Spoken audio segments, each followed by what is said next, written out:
Hey, good evening, everybody. Welcome to Monday Night Live here at 7 p.m. with forethought.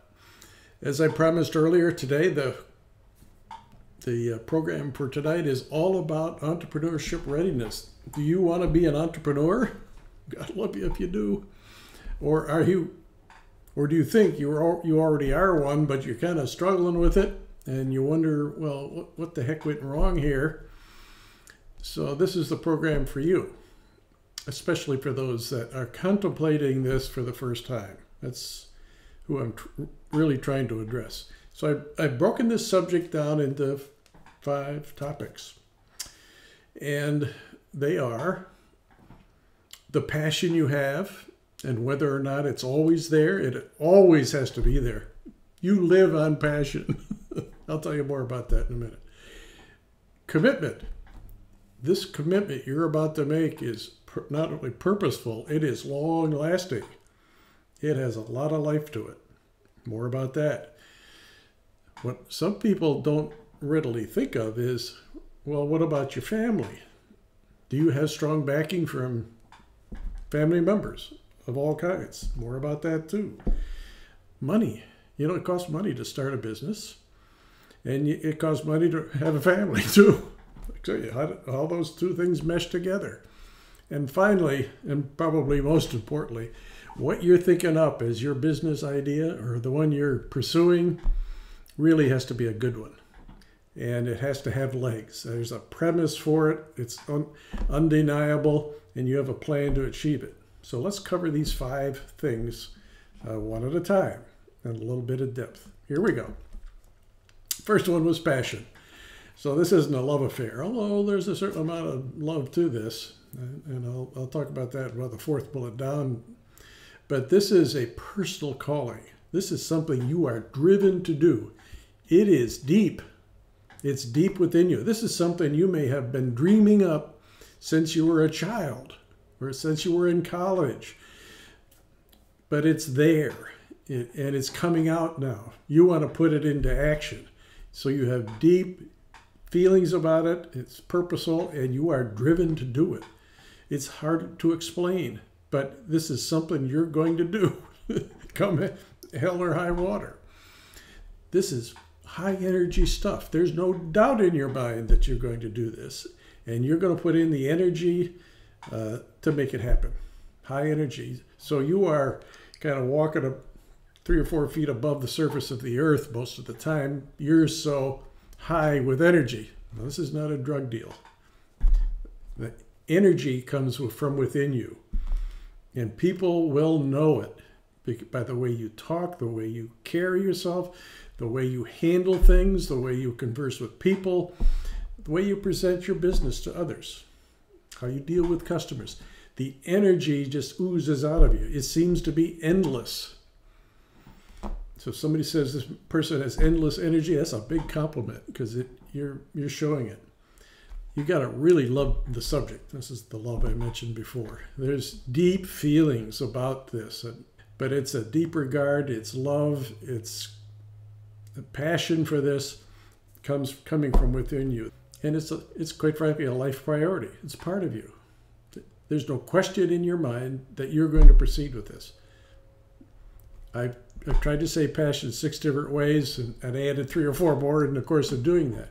It is really important, and people know it just by your demeanor. That's passion. Got it? Next is, this is a commitment you're making. And it's choices you're making, of course. Life is full of choices, but your choice to run a business, start a business, run it, has to be consistent with your life choices, the commitments you've made to others, like your spouse, like your kids, like your grandkids, like your closest friends, your closest relatives. This commitment you're making to your business fits right in with the rest of them because you've chosen to do so. Now, there's a cost to the choices. We'll get to that in a minute. Your commitment is supported by your family. Well, how did you get that? Well, you talk to them about it. You talk to your spouse. If your kids are old enough to understand this, which is on towards teenage years, they get it. because they're going to see a difference in you when you get going with this. So this job responsibility you're taking on, you probably don't call it a job because it's really something that you want to do. You didn't go out and hunt for it. You caused it to happen yourself, but your family's behind you. That you know you have time for the business. You're going to make time. God only gave us 24 hours a day. You may sleep 6 to 8 of it, eat 30 to 45 minutes of it. The rest of your time is on your business. You may have a part-time job as well, so it's going to be on your job and your business. But it is a long-term commitment that you're making to this business. This isn't something that's going to happen in a week or two or a month or two. You think you should be thinking of multiple years, kind of broad brush average of all of this, and you're going to be in for long hours. So those long, 2, 3, 4 weeks of vacation you used to taking when you worked for the man, forget it. You have no spare time. You have filled up your life with your family, your job if you have one, and your business. And remember, there's only 24 hours a day and you sleep 6 to 8 of it. This driven way about you has got this singleness of purpose that there's no doubt that you are committed in the long run because you handle issues as they come and you handle them with aggressiveness and decisiveness because you want to get on with this. And you're persistent about it. There's going to be you're going to get knocked down and you're going to pick yourself up and you're going to move on many, many times in the course of running a business. So it's kind of like a fight. You got to get back up after getting a right cross to the jaw. Something happened in your business that was kind of devastating in the moment. You pivot, go back into the market arena and keep on going. There's going to be a lot of knockdowns and dragouts during the course of your business. Expectations have to be realistic, however. Don't be a dreamer. Don't be unrealistic. But your expectations are that you're going to achieve realistic goals that you set for yourself and when you have the team of people that are going to be reporting to you within your business. So commitment's a big thing. It's commitment to family, commitment to your business, commitment to a job if you still have one, commitment to this purpose that you have for your business. So just a little bit more about family. This is a big part of this. And I worry sometimes that when I've talked to entrepreneurs, they haven't taken this into account. You have a spouse, you have a best friend, or 2 or 3, if you're lucky, and you have personal time that you're going to devote to them. And this is a commitment you're going to have to keep. You're not going to be allowed for long to trade off personal time for business time. So when you have this conversation with family and spouse and other close people in your life, be careful what you commit to, talk it through, but by golly, be there to meet that commitment to these people, or you will lose them. What that means is you don't want to have divorce papers served on you because you didn't follow through on any of these commitments you made. Now, your children aren't going to divorce you, but the time and the money that you have set aside and work this out with your spouse has got to come true.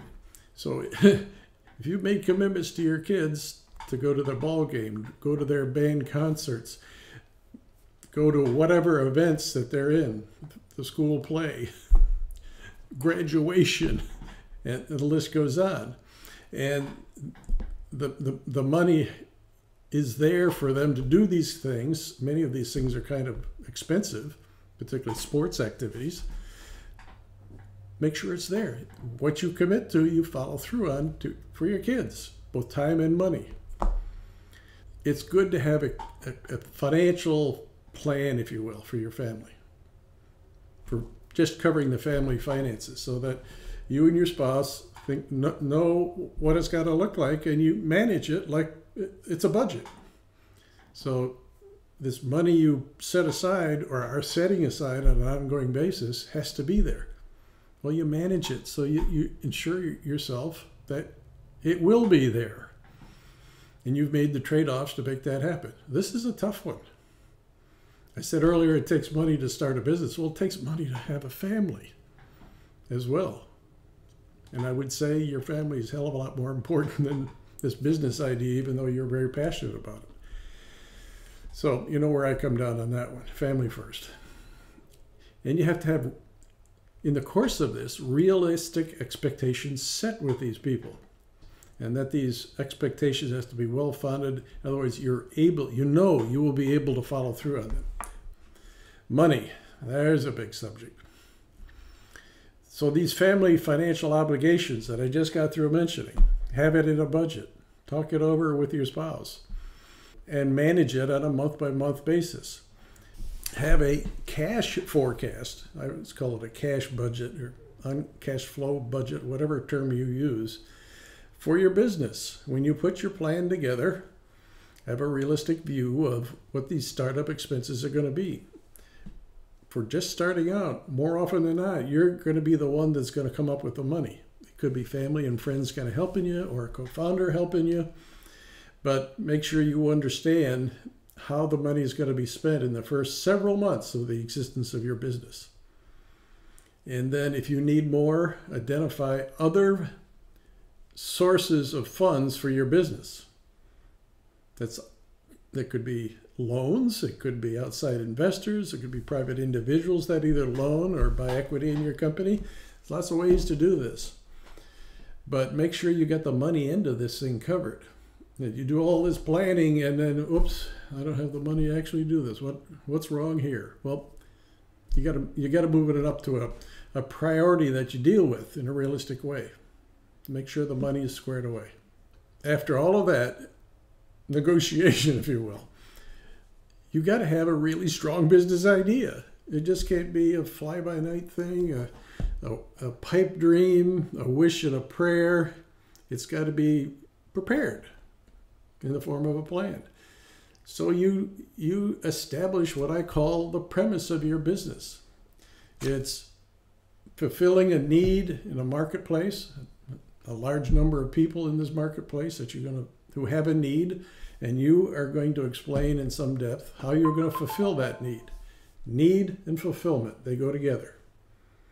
That's the premise of a business. And whenever you're asked what your business is about, you say the need I see out there, and I will intend to fulfill with the following solution or set of services.